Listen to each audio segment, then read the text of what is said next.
can I just make this statement? Let's see if I can make this statement without blinking. It's hard for a good woman who is a good woman to find any man who's a good man today.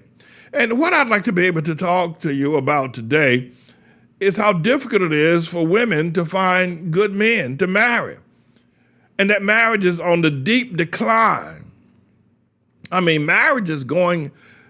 love marriages, traditional biblical marriages, are going by the way of the dodo bird.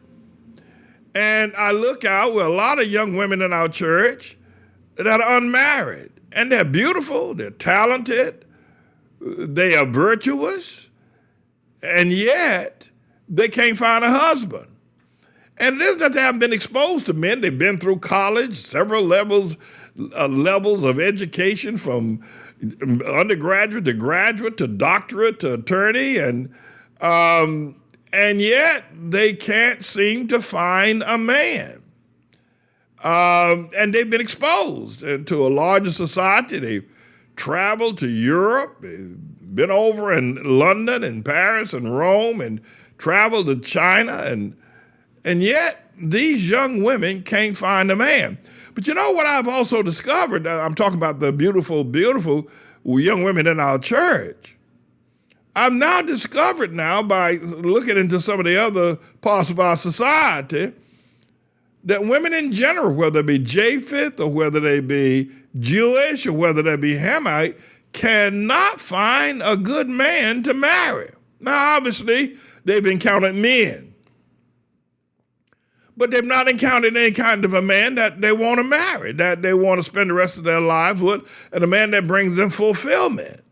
So I decided to take a look at this, take a closer look at what's going on. And I'm going to go over some of the impediments to marriage and finding a good man, and some of the things I want to say here today. And keep an open mind now as I take a closer look at what's going on, why these beautiful women can't find a good man.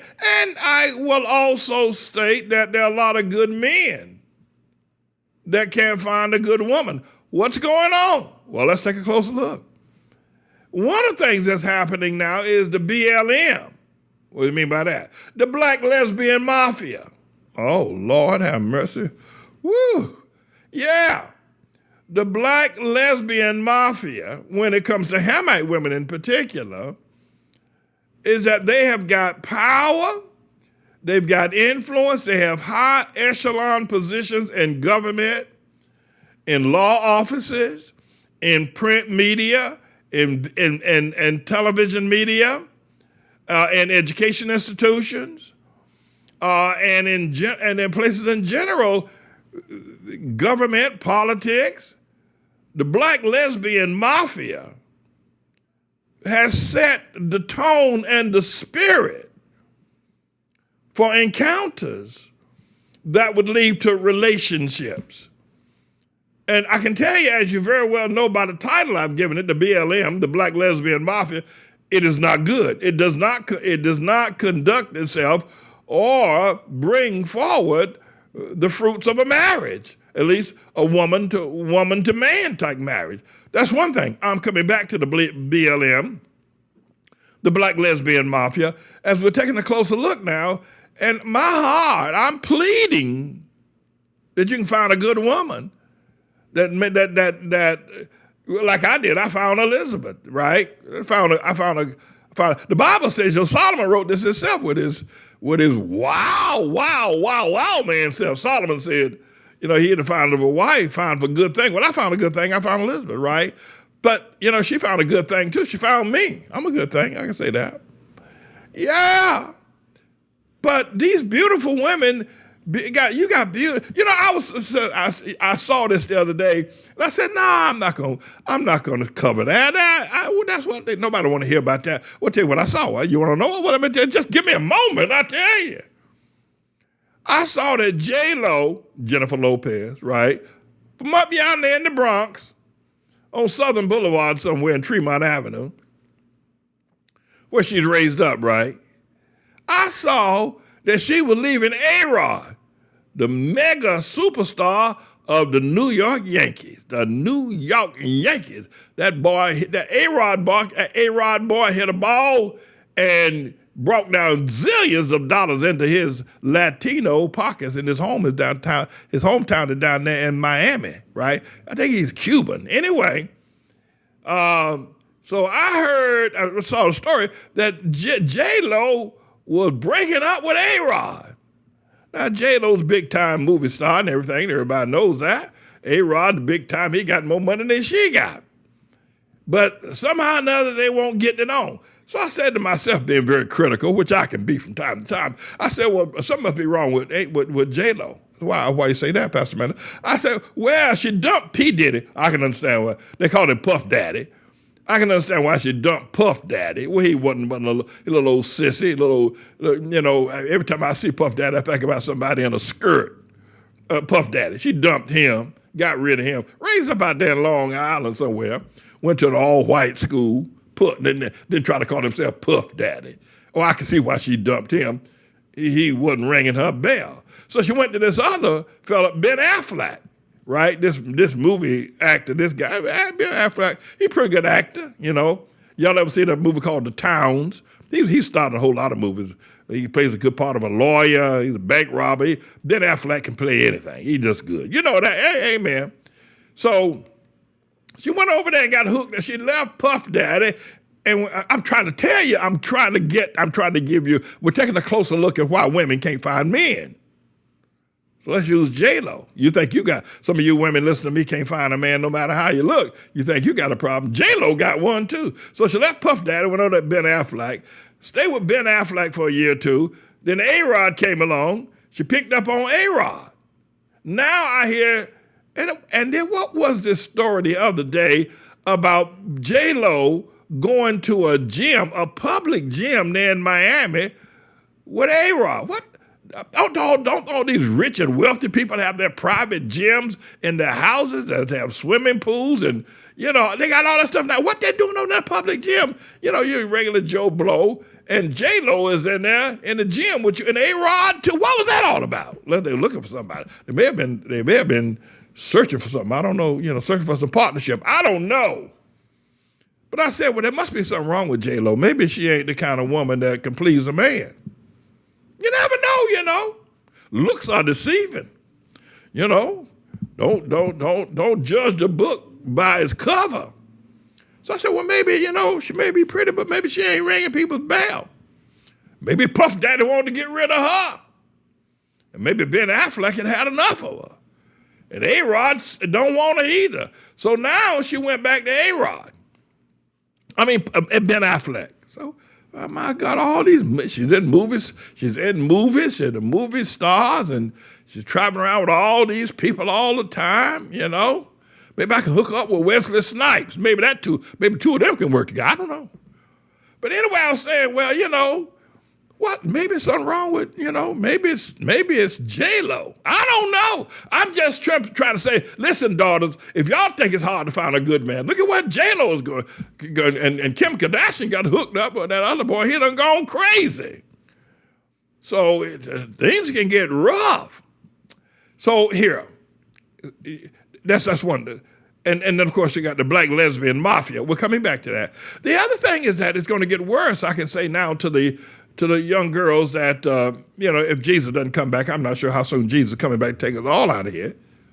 Come back in the next 10, 15 years. Childbirth in America has decreased greatly. This year alone, 15%. Less children born. And next year it's going to be even less. So you have less people, men and women, being born. And so it's going to make the field of finding somebody even tighter. And I don't know if y'all heard about this weekend, but China gave a policy back in 1991 or 1997, somewhere thereabouts, that you could only have one child in China. If you had more than one child, they'd lock you up, fine you, throw you in jail, and if you got pregnant, make the woman have an abortion because they had so many children in China. They want to stop it. Now, they stopped having children in China, and now they've said, the government now saying, please, couples, have at least 3 children so we can repopulate the nation. So I'm saying to you, don't feel alone. If you're out there looking for a man, you've been to college, you've been up in the prestigious offices, you've been all around there. Thank you, Mr. Engineer. That's what Solomon said. Whoso find a wife find a good thing and attain the favor of the Lord, if you can find a good wife. I'm trying to help you understand something. First of all, don't be despondent. Don't think it's you. Don't think you got bad breath or you got an ugly eye. And so therefore all the men are running from you.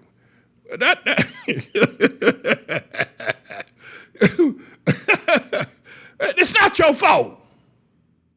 There was a song by Stephen Stills many years ago. Y'all don't remember this. Some of y'all too young to remember this.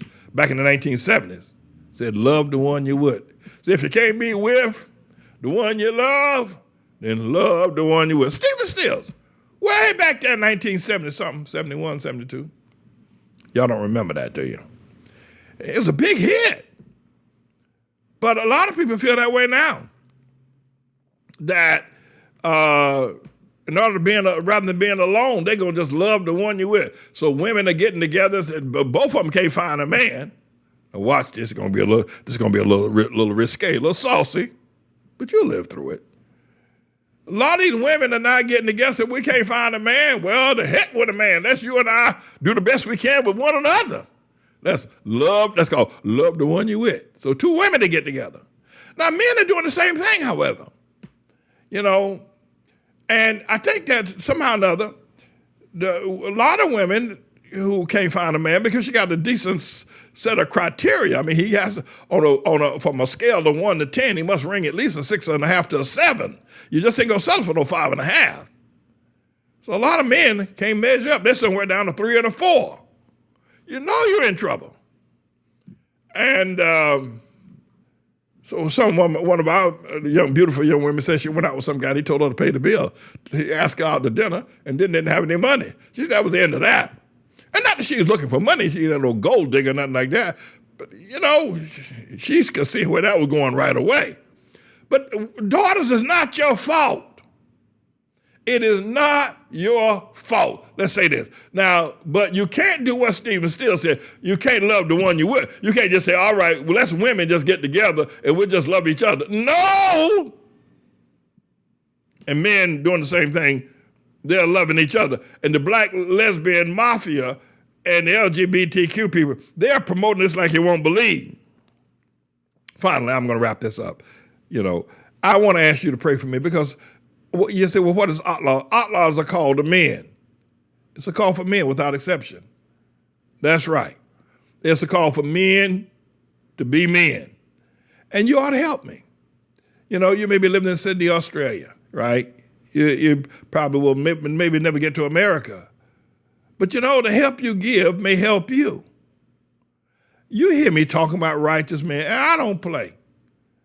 Now, listen, some of the women who can't get married, can't find a man, have found more men than I can find. Now, I do have some good men here. Now, wait a minute. Wait a minute.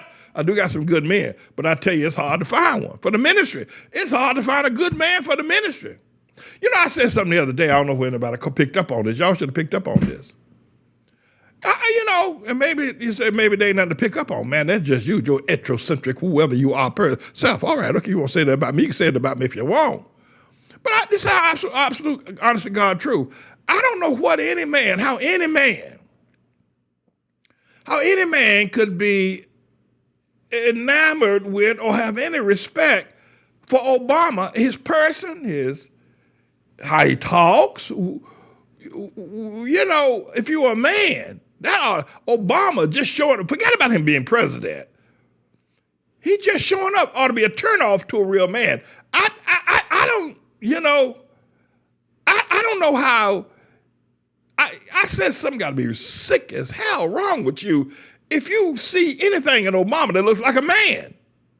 I raised a question years ago that every man, running for public office, ever trying to do anything worthwhile, some woman gonna come out there and say, well, we did this and he did this and he said that and this, that, and the other. And with some men, it's a whole lot of women gonna come out the woodwork on you, right? Because that's how it is. Everybody knows that if you're the kind of man, Any kind of man anywhere. You ought to consider it an honor when you're trying to make it in the world. If someone comes up and says, well, he said this and he did that. I'm not saying that you'd be honored if you had raped her. No, but yes, y'all went out together. He did this or he cheated on you. Well, and I'm not going against the scripture or ethics and all that kind of stuff, but I'm saying that ought to be a part of your resume. Some woman ought to come out and accuse you of being a man. Hell, no woman ever accused Obama for the 12 years we've known him of ever doing anything. I mean, a part of your resume ought to be some woman has made a public statement negatively about you. I don't see how the hell anybody who calls himself a man can like Obama. I'm a show. What am I show? I told my partner Joe Biden. I said Biden, we change. We can believe in old Biden.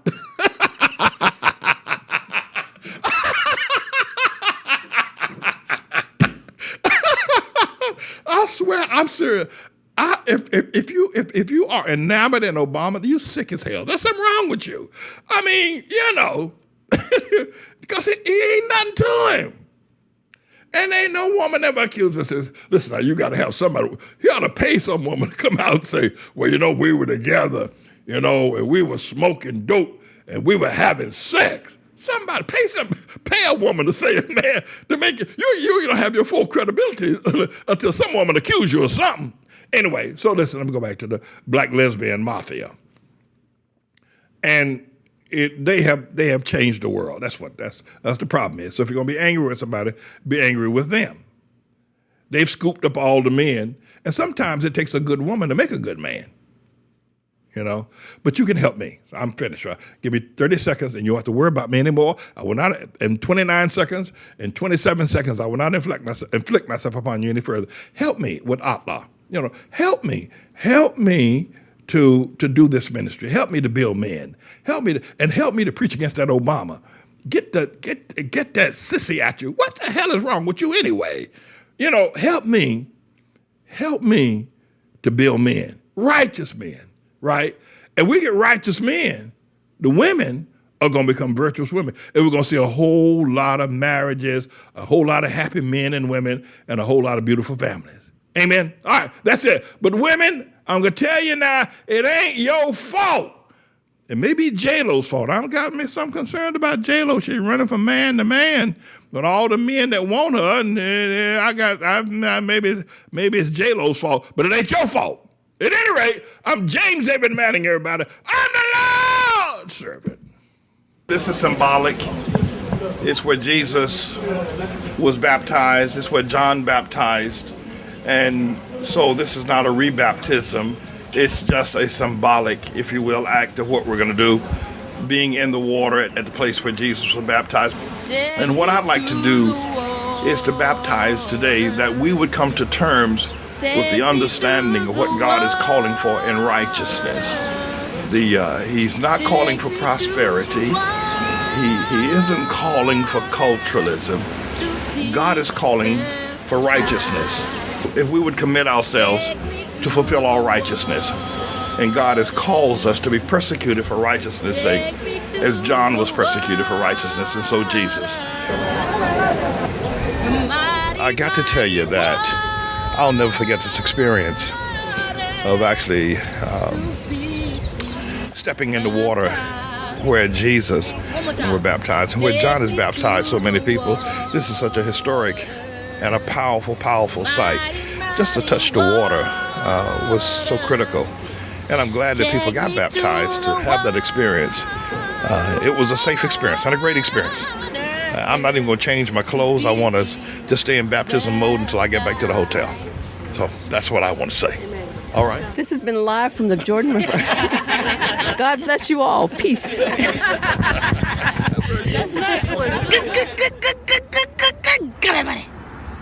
Righteousness. Boom, chakalaka goes right there. Over the years, we have served more than 1 million meals to hungry bellies and hungry people here in the Harlem community.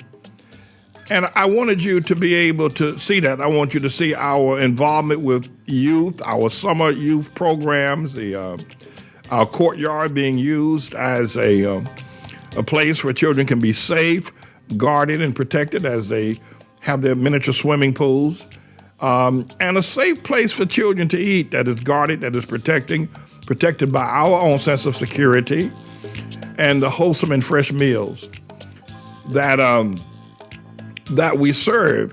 We wanted you to be able to see the mission of this church.